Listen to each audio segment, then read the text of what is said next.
എല്ലാ സുഹൃത്തുക്കൾക്കും മലയാളത്തിന്റെ മൂന്നാമത്തെ പ്രീവിയസ് ക്വസ്റ്റ്യൻ പേപ്പറിലേക്ക് സ്വാഗതം.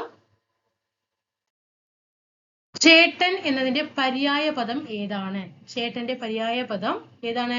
അഗ്രജനാണ് കേട്ടോ. ചേട്ടൻ പര്യായ പദം ഏതാണ്? അഗ്രജനാണ്. ഞാനിവിടെ ക്വസ്റ്റ്യൻ പേപ്പറിന്റെ കോഡ് ഇടാം, ലെഫ്റ്റിൽ എഴുതാം കേട്ടോ. നിങ്ങൾക്ക് അങ്ങനെ കോഡ് എന്ന് പറയുന്നില്ല, അതിന് പകരം കോഡ് ഇവിടെ എഴുതി ചേർക്കാം. ആ കോഡിൽ ചോദിച്ചിട്ടുള്ള മുൻകാല ചോദ്യങ്ങൾ നമുക്ക് പര്യായ പദങ്ങളിൽ നിന്നുള്ളത് പഠിച്ചു വരാം.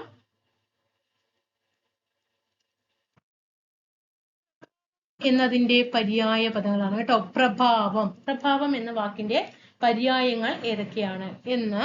ശക്തി, പ്രഭാവം, ശക്തി, അതുപോലെ മഹത്വം, മഹിമ, ഇതെല്ലാം പ്രഭാവത്തിന്റെ പര്യായ പദങ്ങളാണ് കേട്ടോ. പ്രഭാവം, ശക്തി, മഹത്വം, മഹിമ. ശക്തി, മഹത്വം, മഹിമ എല്ലാം പ്രഭാവത്തിന്റെ പര്യായ പദങ്ങളാണ്. Next one, പ്രമാദം.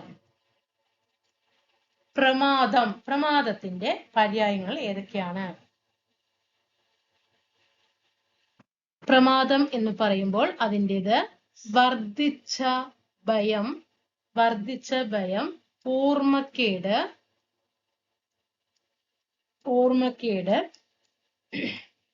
ശ്രദ്ധയില്ലായ്മ.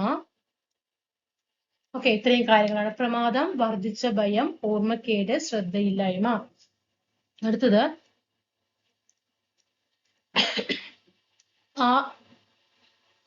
ആർദ്രം. എന്നതിന്റെ അർത്ഥം എന്താ വരിക? നനവുള്ള എന്നാണ് കേട്ടോ. നനവുള്ള. നെക്സ്റ്റ് വൺ, മനസ്സ്. 127/24. മനസ്സ് എന്നതിന്റെ പര്യായം ഏത് വരും? മതി എന്നാണ് കേട്ടോ. മതി, മനസ്സ്.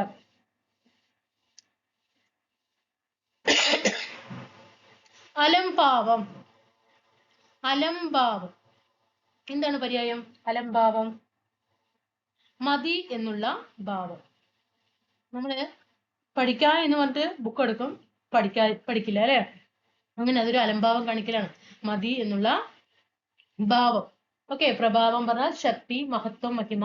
പ്രമാദം, വർദ്ധിച്ച ഭയം, ഓർമ്മക്കേട്, ശ്രദ്ധയില്ലായ്മ. ആർദ്രം, നനവുള്ള. മനസ്സ്, മതി. അലംഭാവം, മതി എന്നുള്ള ഭാവം. അടുത്തത്, അയക്കുന്നവൻ എന്ന അർത്ഥം വരുന്ന പദം ഏത്? അയക്കുന്നവൻ, അതായത് സന്ദേശം അയക്കുക എന്ന് നമ്മൾ പറയാറില്ലേ? ലെറ്റർ അയക്കില്ലേ നമ്മള്? അതിനെയാണ് സന്ദേശം അയക്കുക എന്ന് പറയില്ലേ? അതേതാണ്? പ്രേഷകനാണ് കേട്ടോ. പ്രേഷകൻ, അയക്കുന്നവൻ, അതായത് സന്ദേശം അയക്കുന്നവനാണ് പ്രേഷകൻ. എങ്കിൽ പ്രേക്ഷകൻ ഏതാ? പ്രേക്ഷകൻ എന്താണ്? പ്രേക്ഷകൻ കാഴ്ചക്കാരനാണ് കേട്ടോ. ഇപ്പൊ നമ്മള് റിപ്പോർട്ടർ ചാനലിലെ കരുണ് പറയാറുണ്ട് അല്ലേ? എന്താണ്? പ്രേക്ഷകരുടെ അഭിപ്രായം അനുസരിച്ച് എന്ന് പറയില്ലേ? പ്രേക്ഷകൻ, അതായത് കാഴ്ചക്കാര്. മനസ്സിലായോ? പ്രേക്ഷകൻ, കാഴ്ചക്കാരൻ. പ്രേഷകൻ, സന്ദേശം അയക്കുന്നവൻ. ഓക്കെ, നമുക്ക് കുറച്ച് എന്ത് ചെയ്യാം? ഇതേപോലുള്ള പദങ്ങളൊന്നും നോക്കാം. കൺഫ്യൂഷൻ വരുന്നതാണ്, സമാന പദത്തിൽ വരുന്നതാണ് കേട്ടോ. അനാമിക എന്ന് പറഞ്ഞാൽ എന്താണ്? അനാമിക അതേപോലെ വരുന്നതാണ് അനാമയം. എന്താണ്? പെട്ടെന്ന് നമുക്ക് ഇതിന്റെ അർത്ഥങ്ങളില്ല. അപ്പൊ നമ്മൾ എപ്പോഴും എക്സാം ഹാളിലാണെങ്കിലും ഇത് രണ്ടും നമുക്ക് എപ്പോഴും കിടന്ന് തിരിയുന്നതാണ്. അതേപോലെ അനാമിക, അനാമയം. അതേപോലെ അനലൻ, അതേപോലെ കൺഫ്യൂഷൻ വരും. അനിലൻ.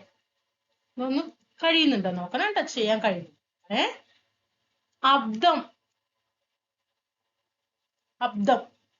അബ്ദി. ഓക്കെ, അതേപോലെ അതിഥി. അതേ അതിഥി തന്നെ ഒരു ഈ ദായിലും ഉണ്ട് കേട്ടോ. അതിഥി, ഇതെന്താണ്? അജം, ഗജം. ഇതിന്റെ അർത്ഥങ്ങളൊന്ന് കണ്ടുപിടിക്കാൻ പറ്റുന്നുണ്ടോ എന്ന് നിങ്ങൾ നോക്കണം.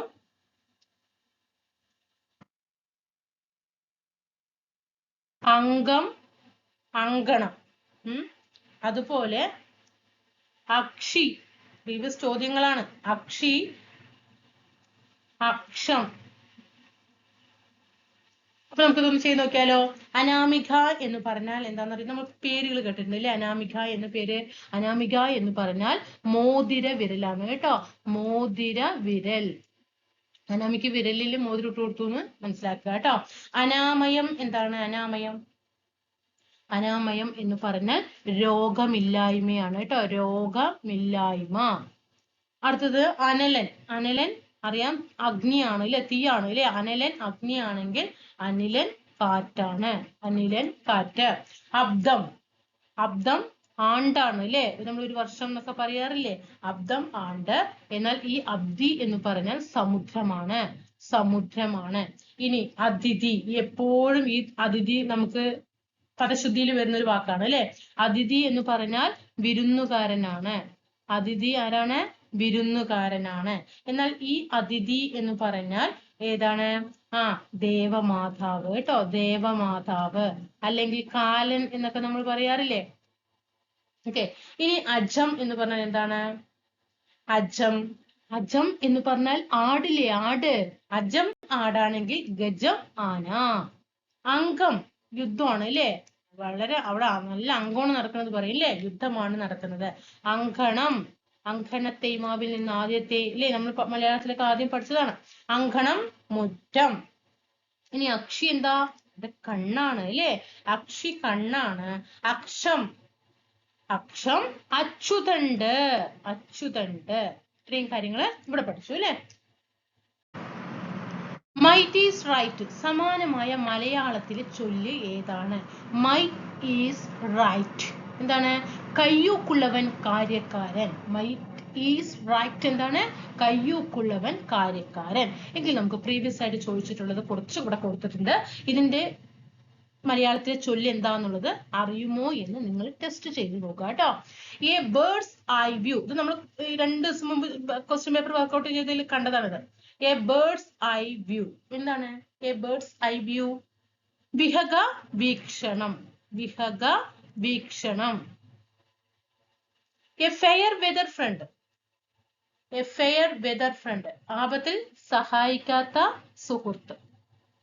ആപത്തിൽ സഹായിക്കാത്ത, ആപത്തിൽ സഹായിക്കാത്ത സുഹൃത്ത്. എബൌട്ട് ഫേസ് എന്താ? എബൌട്ട് ഫേസ് നയം മാറ്റൽ. നയം മാറ്റൽ. Absolute majority. അബ്സല്യൂട്ട് മെജോറിറ്റി എന്താണ്? കേവല ഭൂരിപക്ഷം. കേവല ഭൂരിപക്ഷം. After thought. ആഫ്റ്റർ തോട്ട് പിൻബുദ്ധി. ആഫ്റ്റർ തോട്ട് എന്താണ്? പിൻബുദ്ധി. Aforethought. എഫോർ തോട്ട് എന്താ? കരുതിക്കൂട്ടിയുള്ള. കരുതിക്കൂട്ടിയുള്ള. ആൽഫ ആൻഡ് ഒമേഗ ആദിയും അന്തവും. ആപ്പിൾസ് ഇൻ വൺസ് ഐ, ഇത് നമ്മൾ കഴിഞ്ഞ പ്രീവിയസ് ക്വസ്റ്റ്യൻ പേപ്പർ നോക്കിയാണ്. ആപ്പിൾസ് ഇൻ വൺസ് ഐ കണ്ണിലുണ്ണി. കണ്ണിലുണ്ണി. A slip between the cup and the lip. A slip between the cup and the lip. അന്ത്യനിമിഷത്തിലെ പരാജയം. നിങ്ങൾ ഓരോരുത്തരും അനുഭവിച്ചിട്ടുണ്ടാവും അല്ലേ. എന്താ? നന്നായി പഠിക്കും, പ്രിലിംസ് ഒക്കെ നല്ല മാർക്കോട് കൂടി പാസ്സാകും, മെയിൻസ് എത്തും, നന്നായി പഠിക്കും, അവസാന നിമിഷം അവിടെ കൊണ്ടുപോയിട്ട് നെഗറ്റീവ് അടിച്ചിട്ട് ഇങ്ങോട്ട് വരും അല്ലേ. അന്ത്യനിമിഷത്തിലെ പരാജയം. അപ്പോ മൈറ്റ് ഈസ് റൈറ്റ് കയ്യൂക്കുള്ളവൻ കാര്യക്കാരൻ. എ ബേർഡ്സ് ഐ വ്യൂ വിഹഗ വീക്ഷണം. എ ഫെയർ വെതർ ഫ്രണ്ട് ആപത്തിൽ സഹായിക്കാത്ത സുഹൃത്ത്. എബൌട്ട് ഫേസ് നയമാറ്റൽ. അബ്സല്യൂട്ട് മെജോറിറ്റി കേവല ഭൂരിപക്ഷം. ആഫ്റ്റർ തോട്ട് പിൻബുദ്ധി. എഫോർ തോട്ട് കരുതിക്കൂട്ടിയുള്ള. പിന്നെ ആൽഫ ആൻഡ് ഒമേഗ ആദിയും അന്തവും. ആപ്പിൾസ് വൺസ് ഐ കണ്ണിലുണ്ണി. കണ്ണിലുണ്ണി. A slip between the cup and the lip അന്ത്യനിമിഷത്തിലെ പരാജയം. നന്നായിട്ട് നോക്കണം കേട്ടോ. നന്നായിട്ട് ഇത് ഓരോന്നും പഠിച്ചു വെക്കണം. പ്രീവിയസ് ആയിട്ടുള്ള ചോദ്യങ്ങളാണ് ഇവിടെ തരുന്നത്. ഓക്കെ, അടുത്തേക്ക് കിടക്കാം. വിപരീത പദത്തിൽ തെറ്റായ ജോഡി ഏതാണെന്ന് ചോദിച്ചിരിക്കുന്നത്. തെറ്റായത് ഏതാണെന്ന് ചോദിച്ചാൽ കാമം ക്രോധമാണ് തെറ്റ് കേട്ടോ. എന്നാൽ ഇതെല്ലാം പഠിച്ചു വെക്കണേ. ഇതെല്ലാം പ്രീവിയസ് ആയിട്ട് വേറെ ഒറ്റ ഓപ്ഷനോട് കൂടി തന്നെ ചോദിച്ച ചോദ്യങ്ങളാണ്. പഠിക്കുക. രാഗം വിപരീത പദം ദ്വേഷം. രാഗം എന്താണ്? ദ്വേഷം. ഹ്രസ്വം ദീർഘം സഹിതം രഹിതം. പഠിച്ചു വെക്കണം. രാഗം രാഗം ദ്വേഷം ഹ്രസ്വം ദീർഘം സഹിതം രഹിതം. ഇനി ഈ അഗ്രജൻ അതിന്റെ ഇതൊക്കെ ഞാൻ വിപരീത പദം നോക്കിക്കേ. പ്രീവിയസ് ചോദ്യങ്ങളാണ്. അഗ്രജൻ എന്താ? അഗ്രജന്റെ വിപരീത പദം അവരജനാണ് കേട്ടോ. അഗ്രജൻ അവരജന ആണ്. അകം അനഘമാണ്. അകം അനഘമാണ്. അണിയം പ്രീവിയസ് ചോദ്യമാണ്. അണിയം അമരം. അത്ര തത്ര. അധപതനം. അധപതിക്കുക പറയുമ്പോ അതിന് അഭിവൃദ്ധി ഉണ്ടാകലാണ് അല്ലെ. അഭിവൃദ്ധി. അധമം അധമം ഉത്തമം. അധമം ഉത്തമം. അധുനാഥനം പ്രീവിയസ് ചോദ്യമാണ്. അധുനാഥനം. പുരാതനം പ്രീവിയസ് ഇത് വന്നപ്പോ ഒരു നല്ലോണം കൺഫ്യൂഷൻ അടിച്ചതായിരുന്നു അന്ന് ഉദ്യോഗാർത്ഥികള്. പുരാതനം എന്താണ്? അധുനാഥനം. പുരാതനം അധുനാഥനം. അധോഗതി അധോഗതി ഊർധ്വഗതി. അധോഗതി ഊർധ്വഗതി. അതേപോലെ അനുകൂലം പ്രീവിയസ് ചോദ്യമാണ്. പ്രതികൂലം. അനുകൂലം പ്രതികൂലം. അപകാരം അപകാരം ഉപകാരം. അപരാധി നിരപരാധി. ആസ്തികൻ നാസ്തികൻ പ്രീവിയസ് ചോദ്യമാണ്. ആസ്തികൻ നാസ്തികൻ. അഗ്രജൻ അവരജൻ. അകം അനഘം. അണിയം അമരം. അത്ര തത്ര. അധപതനം അഭിവൃദ്ധി. അധമം ഉത്തമം. അധുനാഥനം പുരാതനം. അധോഗതി ഊർധ്വഗതി. അനുകൂലം പ്രതികൂലം. അപകാരം ഉപകാരം. അപരാധി നിരപരാധി. ആസ്തികൻ നാസ്തികൻ. രാഗം ദ്വേഷം. രാഗം വിപരീത പദം ദ്വേഷം. ഹ്രസ്വം ദീർഘം സഹിതം രഹിതം.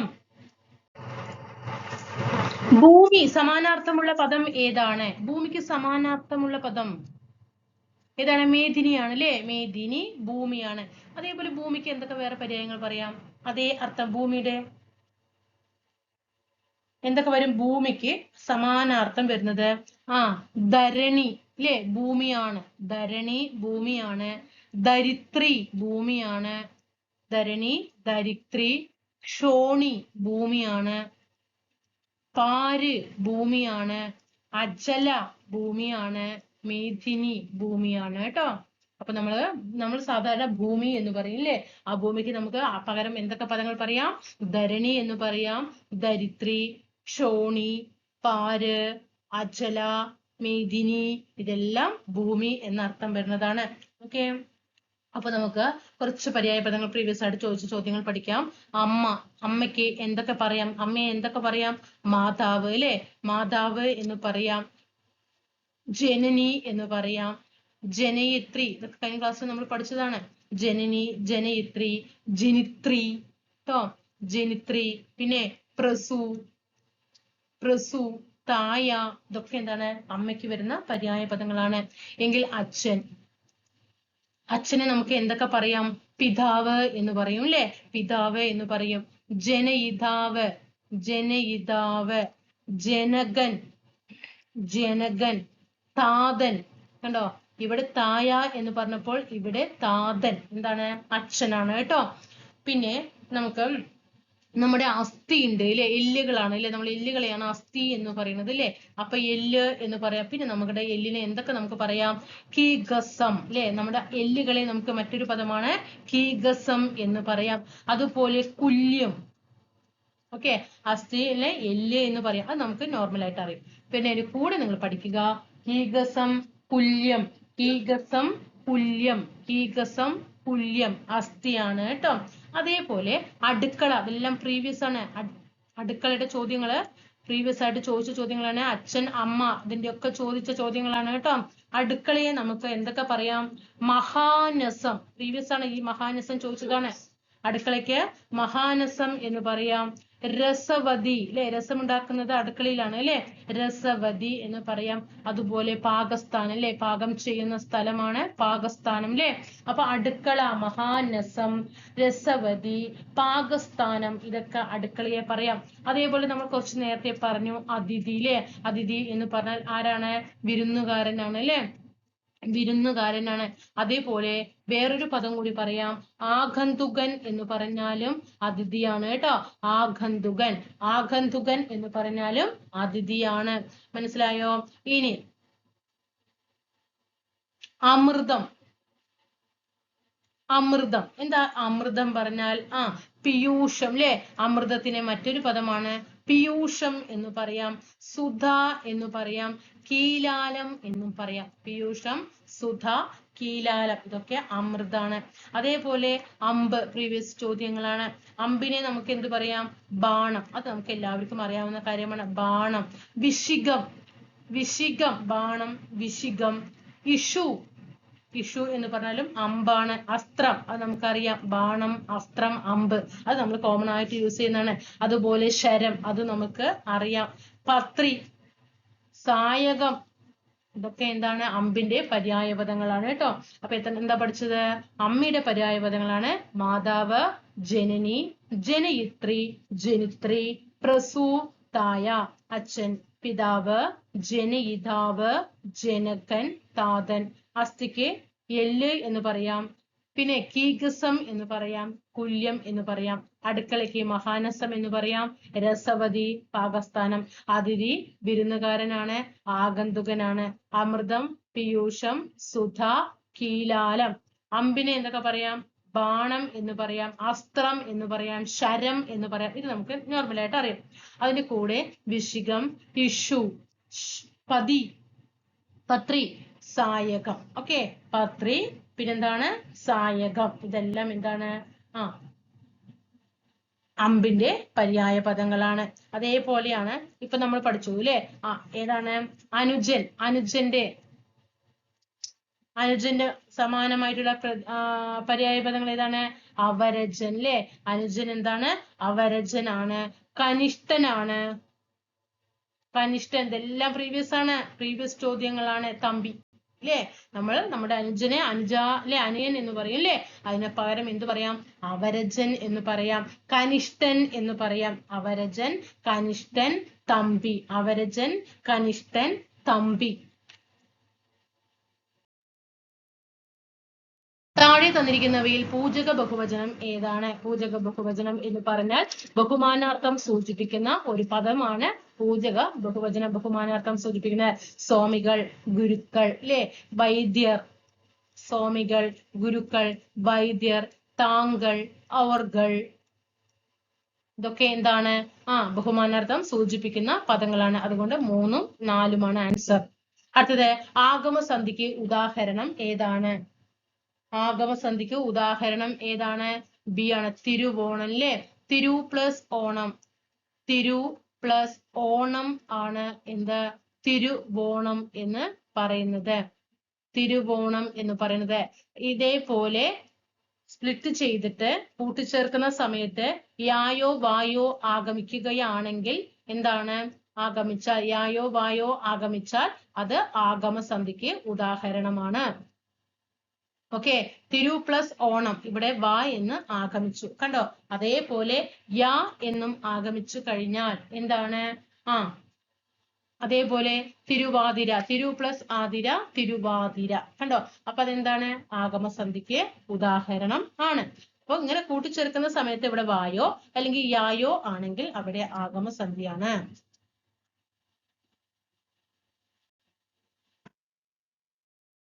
നെക്സ്റ്റ് വൺ, ശരിയായ പദം ഏതാണ്? ശരിയായ പദം, ഇതിലത്തെ ഏതാണ് ശരിയായിട്ടുള്ള പദം? ഏതാണ്? മടയനാണ് അല്ലെ. ഏതാണ്? മടയൻ. ഏത് ഡായാണ്? യെസ് കേട്ടോ. നമ്മൾ പെട്ടെന്ന് ഈ മടയൻ എന്ന് പറയുമ്പോ ഈ ഡായിലേക്ക് പെട്ടെന്ന് എത്തിപ്പെടും. അല്ല കേട്ടോ, മടയൻ എന്ന് പറയുമ്പോ 0 വാങ്ങിക്കുന്ന ആളായിരുന്നു. നമ്മള് സ്കൂളുകളിലൊക്കെ പഠിക്കുന്ന സമയത്തെ ടീച്ചർമാര് 0 മാർക്ക് വാങ്ങിച്ചു കഴിഞ്ഞാൽ മടയ എന്നൊരു വാക്ക് പറയാറുണ്ട് അല്ലെ. അപ്പൊ നമ്മൾ എന്ത് ചെയ്യും? അങ്ങനെയൊക്കെ നമുക്കൊരു ക്ലൂ കിട്ടണമെങ്കിൽ കണക്ട് ചെയ്യാൻ പറ്റുകയാണെങ്കിൽ നമുക്ക് ഈ ഡ വെച്ചിട്ട് തന്നെ കണക്ട് ചെയ്യാം. പക്ഷെ ഇതല്ല കേട്ടോ. അപ്പൊ ഇവിടെ ഏതാണ്? ഡായാണ് കേട്ടോ. അതല്ല എന്നുള്ളത് ചിന്തിക്കണം കേട്ടോ. അത് ആണ് എന്ന് ചിന്തിക്കരുത്, അത് അല്ല എന്ന് ചിന്തിക്കുക. മടയൻ, ഇതാണ് ശരിയായിട്ടുള്ള പദം. ചിലവ്, ചിലവല്ല കേട്ടോ, ചെലവ് എന്നാണ് ശരി. നമ്മളൊക്കെ ഫോർമാലിറ്റിക്ക് വേണ്ടിയിട്ട് ഭയങ്കര ചിലവാണ് എന്ന് പറയും അല്ലെ. തെറ്റാണ്. ഭയങ്കര ചെലവ്, നമ്മൾ നോർമലായിട്ട് യൂസ് ചെയ്യുന്ന ചെലവ്, അതാണ് കറക്റ്റ് ആയിട്ടുള്ള മലയാള പദം. അതുപോലെ പീഡനം, ഇത് വേണ്ട കേട്ടോ, ഈ ഉള്ളിലേക്കുള്ളത് വേണ്ട, ഇവിടെ ഇത് മാത്രം മതി. അതുപോലെ പിന്നോക്കമല്ല, പിന്നാക്കമാണ് കേട്ടോ. പിന്നാക്കമാണ് ശരി. എല്ലാം പ്രീവിയസ് ആണ് മക്കളെ, എല്ലാം പ്രീവിയസ് ആണ്. മടയൻ, എസ് ഡായാണ്. എസ് എന്നുള്ളൊരു അക്ഷരത്തിലുള്ള ഏതെങ്കിലും ഒരു പേര് വെച്ചിട്ട് എസ് വെച്ചിട്ട് പറഞ്ഞു അയാള് മടയനാണ്. അപ്പൊ മടയൻ, ആ പേരുള്ള അക്ഷരം എസ് എന്നുള്ള അക്ഷരം. അപ്പൊ എന്റെ പേര് തന്നെ നിങ്ങൾ വേണമെങ്കിൽ ആലോചിച്ചോട്ടോ. അപ്പൊ നമുക്കറിയാം ഇപ്പൊ എസ് കേട്ടോ. അപ്പൊ ഞാൻ മടയത്തിയാണ് എന്നുള്ളത് ചിന്തിച്ചാൽ മതി കേട്ടോ. അങ്ങനെ എസ് വെച്ച് ആലോചിച്ചാൽ നിങ്ങൾക്ക് ഒരു ഓർമ്മയ്ക്ക് വേണ്ടിയിട്ടാണ് കേട്ടോ. പീഡനം, പീഡനത്തിന് നമ്മൾ സാധാരണ പറയും പീഡനം നടന്നു എന്ന് പറയുമ്പോ ഒരു കർക്കശ ഭാവത്തോടു കൂടി പറയില്ലേ. പക്ഷെ അതിന് അത്ര കർക്കശ ഭാവമൊന്നും വേണ്ട, ഠ എന്നൊന്നും വേണ്ട കേട്ടോ. പിന്നാക്കം, പിന്നാക്കം, പിന്നാക്കം, പിന്നോക്കമല്ല, പിന്നാക്കം, ചെലവ്. അതേപോലെ പ്രീവിയസ് ആയിട്ടുള്ള ചോദിച്ചങ്ങൾ പറയാം. അഖണ്ഡത എങ്ങനെയാണ് എഴുതുക? നമ്മൾ പഠിച്ചതാണ് കഴിഞ്ഞ ഒരു ക്വസ്റ്റ്യൻ പേപ്പറിൽ അഖണ്ഡത പഠിച്ചത് ഓർമ്മയുണ്ടോ? അഖണ്ഡത ഇങ്ങനെയാണ് എഴുതുക കേട്ടോ. അഖണ്ഡത ഇങ്ങനെയാണ് എഴുതുക. അഘാതം, പ്രീവിയസ് ഉത്തരം അഘാതം, ഈ ദായാണ്. ഇവിടെ ചിലപ്പോ ഈ ദായൊക്കെ ഇട്ടിട്ട് തരും, അത് തെറ്റാണ്. അഘാതം ഇങ്ങനെയാണ് എഴുതുക കേട്ടോ. അഞ്ജലി, പ്രീവിയസ് ചോദ്യം അഞ്ജലി അല്ലെ. അഞ്ജലി ഇങ്ങനെയല്ലേ ഇത്? അഞ്ജലി. അടിമത്തം, അടിമത്വം എന്ന് തരും, തെറ്റാണ്. അടിമത്തം എന്നാണ് കേട്ടോ. അടിമത്തം എന്നാണ് ശരി. അതുപോലെ ആധ്യാത്മികം ചോദിച്ചിട്ടുണ്ട്. ആധ്യാത്മികം, ഓക്കെ. ഇവിടെ എന്ന് വരണം. അത് ഇവിടെ അധ്യാത്മികം എന്ന് തന്നിട്ടുണ്ട് കേട്ടോ. ഒരു എക്സാമിന് അധ്യാത്മികം എന്ന് തന്നിട്ടുണ്ടായിരുന്നു, തെറ്റാണ്. അവിടെ എന്ന് വരണം, ആധ്യാത്മികം എന്ന് വരണം. അതുപോലെ അനന്തരവൻ തന്നിട്ടുണ്ട്, അത് എങ്ങനെയാണെന്ന് അറിയത്തില്ല. അനന്തരവൻ എന്നാണ് ശരി. സാധാരണ തരുന്ന സമയത്ത് അനന്തിരവൻ എന്നാണ് തരിക കേട്ടോ. അനന്തിരവൻ എന്ന് തരും, അത് തെറ്റാണ്. അനന്തരവൻ എന്നാണ് ശരി കേട്ടോ. അനന്തരവൻ തെറ്റ് ഓപ്ഷൻ. എങ്ങനെ അവർ തന്നു എന്നും കൂടി പറയുന്ന സമയത്ത് നമുക്ക് പെട്ടെന്ന് മനസ്സിലാക്കാൻ വേണ്ടിയിട്ടാണ് ഇത് പറഞ്ഞിരുന്നത്. അതേപോലെ അനിശ്ചിതം, അനിശ്ചിതം എങ്ങനെ എഴുതും? അനിശ്ചിതം, ഇതൊക്കെ നമുക്കറിയാം അല്ലെ. അനിശ്ചിതം ഏതാ? അനാച്ഛാദനം, പ്രീവിയസ് ചോദ്യമാണ്. അനാച്ഛാദനം ഏത് ചാ വരും? അച്ഛൻ, അച്ഛനാണ് കേട്ടോ. അനാച്ഛാദനം, അച്ഛൻ, അനാച്ഛാദനം, അച്ഛന്റെ ചായല്ലേ അനാച്ഛാദനം. അതുപോലെ അനുരഞ്ജനം, പ്രീവിയസ് ചോദ്യമാണ്. അനുരഞ്ജനം, കണ്ടോ ഈ അനുരഞ്ജനം, അനുരഞ്ജനം. അതുപോലെ അനുഷ്ഠാനം, പ്രീവിയസ് ചോദ്യമാണ്. ഏത് ഡാ വരും? അനുഷ്ഠാനത്തിന് എസ് ഡായ് ആണോ സീറോ ഡായ് ആണോ? ഏതാണ്? ഏത് വരും? അനുഷ്ഠാനത്തിൽ ഏത് വരും? നിങ്ങൾക്ക് ചെയ്യാൻ കഴിഞ്ഞിട്ടുണ്ടെങ്കിൽ നിങ്ങൾ ഈ പദശ്രുതിയിൽ ഓക്കെയാണ്, അല്ലെങ്കിൽ വീണ്ടും പഠിക്കും. അനുഷ്ഠാനം ട്ടോ, അനുഷ്ഠാനം ഈ ഡായ് ആണ്. ഓക്കെ. അതുപോലെ പ്രീവിയസ് ആണ് അന്തശ്ചിദ്രം, അന്തശ്ചിദ്രം, അന്തശ്ചിദ്രം, കണ്ടോ അന്തശ്ചിദ്രം. അതുപോലെ അസ്ഥിവാരം, പ്രീവിയസ് ചോദ്യമാണ്. അസ്ഥിവാരം, അസ്ഥിവാരം, അസ്ഥിവാരം. അതിന്റെ കൂടെ ചിലപ്പോ തരുന്നത് അസ്ഥി ഈ തായാണ്, തെറ്റാണ് കേട്ടോ. അസ്ഥിവാരം തായാണ് കേട്ടോ, ഫസ്റ്റത്തെ തായാണ്. അതുപോലെ അസ്ഥിപഞ്ചരം, അസ്ഥിപഞ്ചരം എങ്ങനെ ചെയ്തു? അത് ഈ തായാണ് കേട്ടോ. അസ്ഥിപഞ്ചരം, മനസ്സിലായോ? അപ്പൊ അഖണ്ഡത എങ്ങനെ എഴുതാ? അഖണ്ഡത കണ്ടോ ഈ ഉണ്ടാ അല്ലെ. അഘാതം, അഞ്ജലി, ഇവിടെ അടിമത്തം, ആധ്യാത്മികം, അനന്തരവൻ, അനിശ്ചിതം, അനാച്ഛാദനം, അനുരഞ്ജനം, അനുഷ്ഠാനം, അന്തശ്ചിദ്രം, അസ്ഥിവാരം, അസ്ഥി പഞ്ചരം. ഞാൻ അടിയിൽ അണ്ടർലൈൻ ചെയ്ത അവിടെയാണ് PS എന്ത് ചെയ്യുക? നമുക്കുള്ള കുരുക്ക് വെക്കുക കേട്ടോ. മടയൻ ട്ടോ, എന്റെ പേര് ആലോചിച്ചിട്ട് അത് ആലോചിച്ച എസ് എന്നുള്ള അക്ഷരല്ലേ. Okay okay. അപ്പോ ഇവിടെ എസ് എന്നുള്ള അക്ഷരം. അതുപോലെ ചെലവ്, പീഡനം, പിന്നാക്കം, ഇതെല്ലാം പ്രീവിയസ് ആണ്. ഇതെല്ലാം പ്രീവിയസ് ചോദ്യങ്ങളാണ്, പഠിച്ചോളണം കേട്ടോ. ഏവൾ പിരിച്ചെഴുതുക. ഏവൾ പിരിച്ചെഴുതുക. ഏ അധികം അൾ ഏവൾ. ഏ അധികം അൾ ഏവൾ. ആ അധികം അൾ എന്താണ്? അവൾ അല്ലേ? ആ അധികം അൾ അവൾ. അങ്ങനെയല്ലേ നമ്മൾ പറയുക? ആ അധികം അൾ അവൾ. ഏ അധികം അൾ ഏവൾ. ആ അധികം ആൾ എന്താ പറയാ? അയാൾ അല്ലേ? അയാൾ. ഇനി അന്വർത്ഥം ഒന്ന് സ്പ്ലിറ്റ് ചെയ്തേ. അന്വർത്ഥം എങ്ങനെ ചെയ്യാൻ കഴിയും? ഇവിടെ എഴുതി വെച്ചിട്ടുണ്ട്. നിങ്ങളൊന്ന് വീഡിയോ പോസ്റ്റ് ചെയ്തിട്ട് ഒരു റഫ് എടുത്തിട്ട് ഇതിനെങ്ങനെ പിരിച്ചെഴുതാൻ പറ്റും നോക്കിക്കേ. ചെയ്ത് നോക്ക്. ചെയ്ത് നോക്കുമ്പോഴാണ് നിങ്ങളുടെ അവിടെ വിജയം വരിക കേട്ടോ. അന്വർത്ഥം. അനു അധികം അർത്ഥം. അനു അധികം അർത്ഥമാണ് അന്വർത്ഥം. അനു അധികം അർത്ഥം അന്വർത്ഥം. അത്യല്പം. അത്യല്പം. അതി അധികം അല്പം അല്ലേ? അതി അധികം അല്പമാണ് അത്യല്പം. അത്യാഗ്രഹം പ്രീവിയസ് ചോദ്യമാണ്. അതി ആഗ്രഹം. അതി അധികം ആഗ്രഹം അത്യാഗ്രഹം. ആയുർബലം.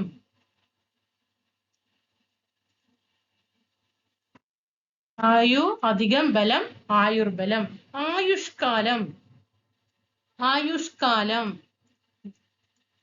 കാലം ആയുഷ്കാലം. ആയുശേഷം. ആയുശ്ലേഷം. ആയു അധികം ശേഷമാണ് ആയുശേഷം. നിങ്ങൾ ഇവിടെ ശ്രദ്ധിച്ചോ? ഇവിടെ ഒരു കാര്യം ശ്രദ്ധിച്ചോ നിങ്ങള്? ഈ ആയു എന്ന് വരുമ്പോ കണ്ട ആയുർബലം, ആയുഷ്കാലം, ആയുശേഷം എവിടെയൊക്കെ വരുമ്പോൾ ഈ ചിഹ്നം ഭിത്തിക അല്ലെ? ഇതെന്ത് ചെയ്യുന്നുണ്ട്? സൂചിപ്പിക്കുന്നുണ്ട്.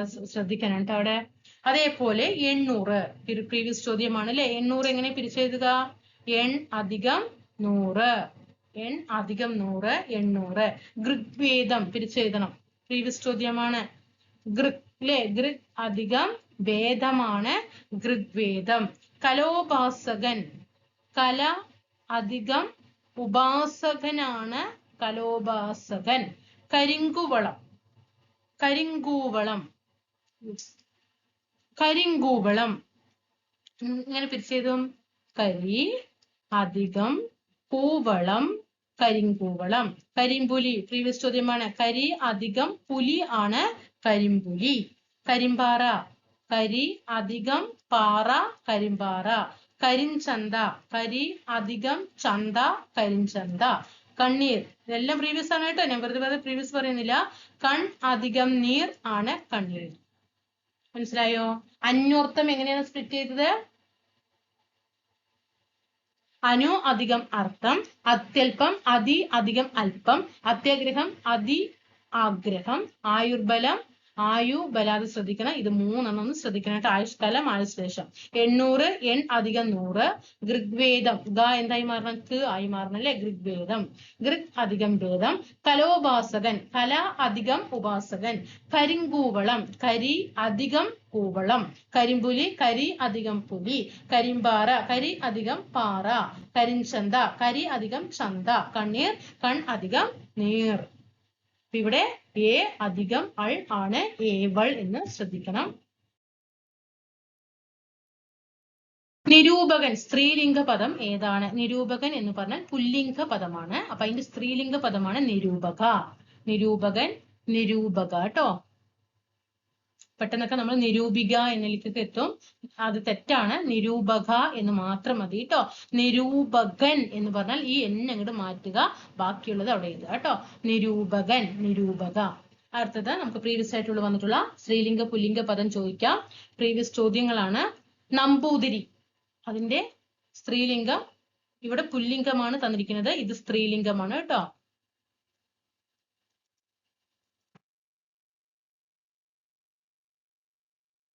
നമ്പൂതിരി അന്തർജനം. നമ്പ്യാർ നങ്ങ്യാർ. മാടമ്പി കെട്ടിലമ്മ.